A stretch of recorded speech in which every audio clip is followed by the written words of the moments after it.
bio on my Instagram reads professional sunset critic. Now I know that's quite cringe, but one must embrace the blunder he is. Now the sunset behind me is not a particularly good one. It's pretty dull and it's quite hazy today. But you can still see that the disk of the sun is quite orange. Why is this? As we get closer to the end of a day, an increasingly thin sliver of light approaches our atmosphere from the sun. On its way down, this light encounters dust particles, water drops, and other suspended matter in the air. And that matter either refracts, scatters, or absorbs this light. Now, the shorter wavelengths of light from the blue and violet bits of the spectrum are more prone to scattering, so they get filtered out. And what we're left with is this bright orange sun behind us, painting the buildings, the clouds, and the people in bright shades of oranges and reds, lovingly dubbed as the golden hour by photographers everywhere. Now that does mean that I only have 1 hour to film this video, but I think we can get it done. If not, you will see me back in my living room. Sadly, for the city of Delhi, the golden hour, other than just looking good, belays a grim reality about the state of the city's air. It is the 7th of November as I'm recording this. The city has just begun to find some relief from the torturous temperatures of the summer. Last week, everyone was celebrating Diwali. But now that the festivities are over, everyone is battening down the hatches to endure some of the worst air quality of any city anywhere in the world. So let's discuss, why does Delhi become a box of smoke as soon as winters arrive? What are we doing about it? And is it working?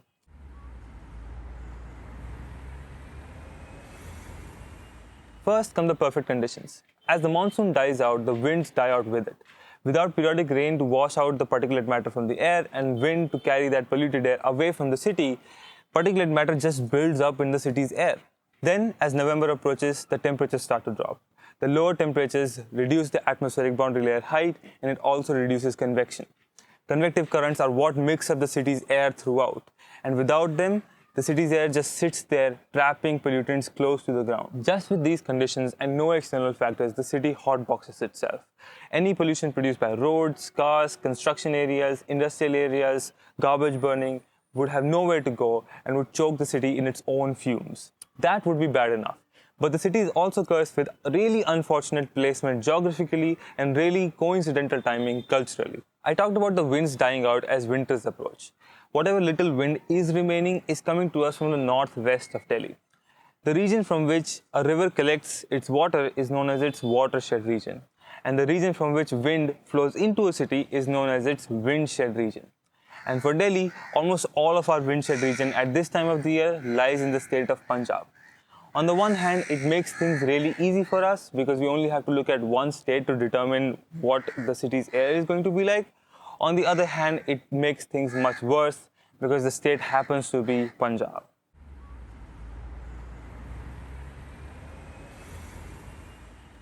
There's like 1, 2, 3, 4, 5, 6 crows watching me right now.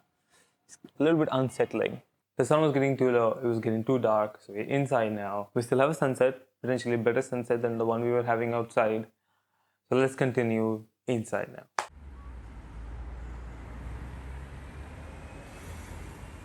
India is an agrarian nation. A large part of the country is dedicated to growing crops. But not all parts of a plant are useful. Once the grain has been extracted from the wheat, the rest of the plant is kind of useless and it's called crop residue. And it has almost no value to the farmer. Around the country, from state to state, crop residue finds use as fuel for power plants, to feed animals, to make biofuel, and even as raw material in some industries. However, the portion of crop residue that doesn't find any other profitable use often finds the end of a matchstick. Crop residue usage reports in India estimate that somewhere between 16 to 25% of all crop residue produced in the country is burnt in open fires. And Punjab is a big contributor to that number, burning somewhere between 13 to 21 million tons of crop residue out of the 100 million tons that is burnt in the country every year. This is amongst the highest both by percentage and by total volume of any state in India, with Uttar Pradesh and Haryana being some of the other major contributors. Purali burning, stubble burning, crop residue combustion, whatever your name for it is clear that it is a big problem. Depending on how you calculate it, from autumn to winters, this burning can increase the particulate matter pollution in Delhi from about 40 to 75%. But a problem that needs to be solved, rather than being used to play a blame game. Farmers are not doing this out of malice, they're doing it because there is no infrastructure to dispose of this waste properly. The farm equipment required to process it is expensive, And once it is processed, there is nowhere to dispose or sell it. In addition to this, tight crop rotation schedules mean that it is really difficult to motivate farmers to dispose of this waste responsibly. At the same time, they cannot be let off the hook entirely. They must be leaned upon to make efficient use of the resources that are available to them, because at the end of the day, it is their waste. This is where government policy is actually already in place. It's called the Crop Residue Management Scheme, and there is some evidence that it is already having an impact. But we will come to that later. First, we must talk about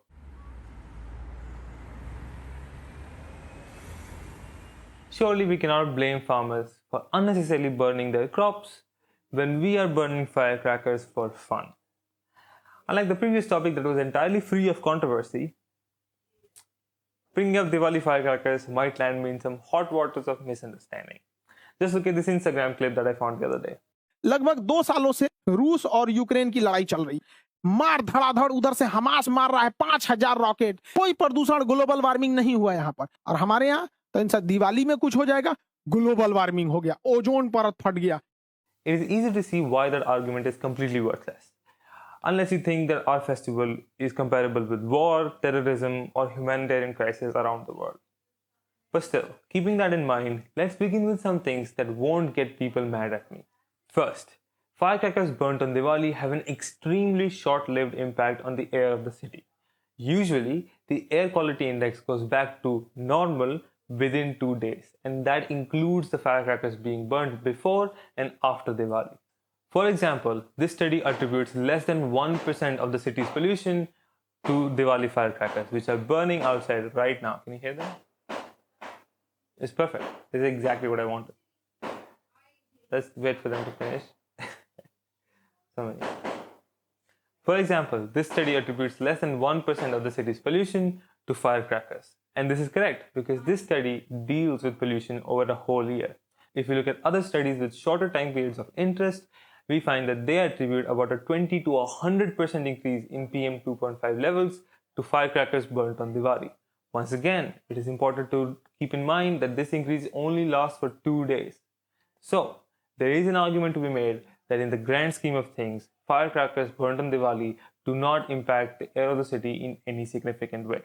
However, just because the effect lasts only for a short while does not mean that it is not harmful. Think of it like this. Would you rather take a slap to your arm every single day for your entire life or take a single kick to your arm once every year? Both sound like terrible options. The slaps, which are kind of like the base level pollution in Delhi, might be harmless initially, but over time might leave you with permanent scars. The kick, on the other hand, is like the single spike in pollution that we get in October-November. It might be short-lived, but it might break your arm in one go. This grim analogy somehow continues to hold because it affects different people differently. Someone with arthritis might want to go in for the slaps because a single kick could destroy their entire arm forever, where someone with a skin condition might be more affected by the slaps. I'm going to drop this analogy now. I do not enjoy it, I swear. But you see the point. And what if I told you now that you had no option? You had to do both.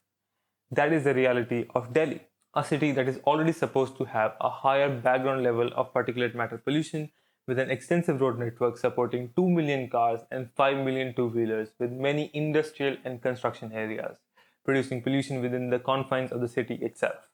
Then comes the pollution from without, the worsening weather conditions in winter sweeping large amounts of agricultural smoke into the city, adding to the already high ambient levels. And this is the time when the 34 million residents of this city celebrate the auspicious festival of Diwali, pushing pollution levels to all-time highs. Even if the extreme levels of AQI only last for a few days, they can be extremely harmful to people with respiratory or cardiovascular conditions. Once again, I would like to clarify. I'm not saying that the bursting of firecrackers on Diwali is a cynical attempt at making the city air worse. Although after the ban in 2022, I think there are some people who are doing it out of spite. In general, Diwali is a time of great cultural significance. And if you think that the cultural traditions of Diwali can be celebrated without the use of firecrackers, I would ask you to look around yourself one more time. You might be content with celebrating Diwali without firecrackers. I certainly have been. I've not burst a single firecracker since I was like 13 years old. But to millions of people, bursting firecrackers is what makes Diwali Diwali. It is part of the culture itself. and you cannot just rip that away from people.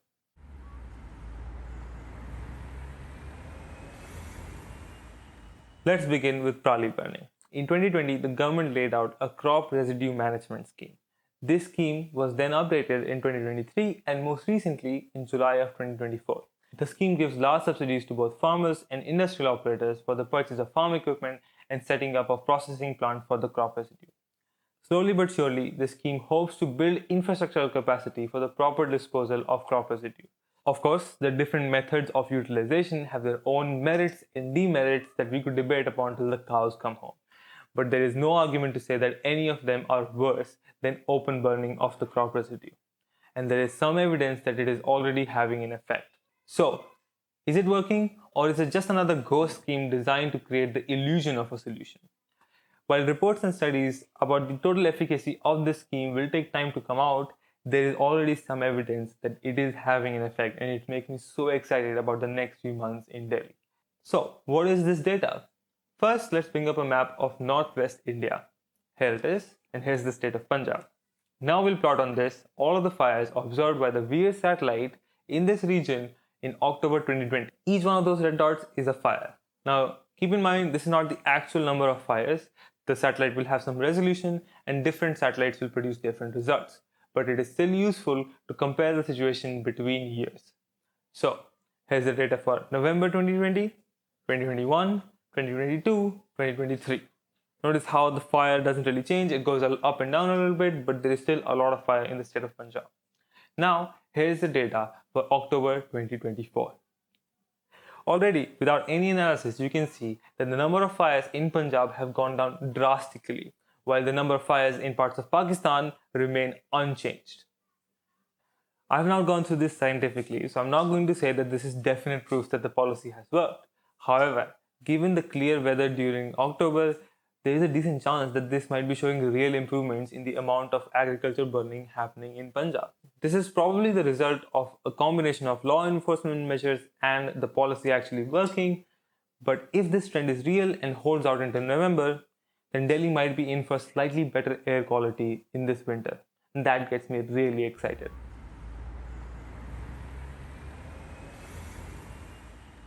Initially, this video was going to be about the ban on firecrackers in Delhi.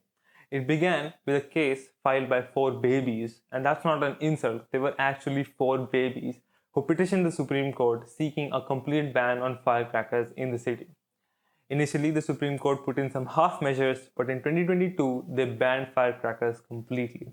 I have been in this city for 2 years since that decision, and I can tell you that there has been no discernible reduction in the amount of firecrackers being burnt on Diwali since then.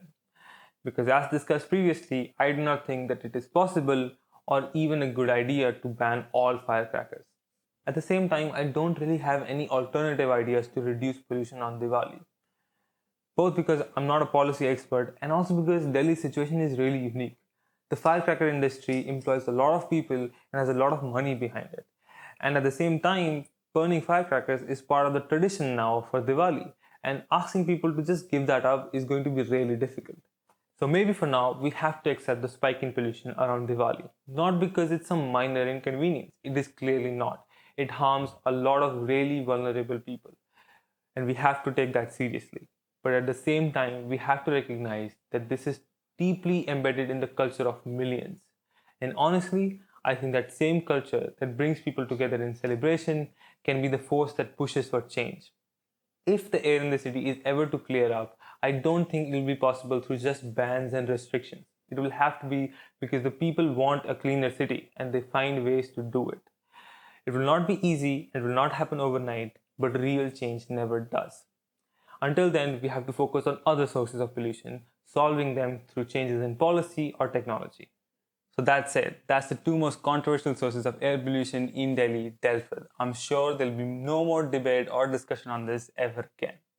But the story of Delhi's air pollution is so much more interesting. For example, did you know that the Indian AQI scale has lower values than scales in other parts of the world?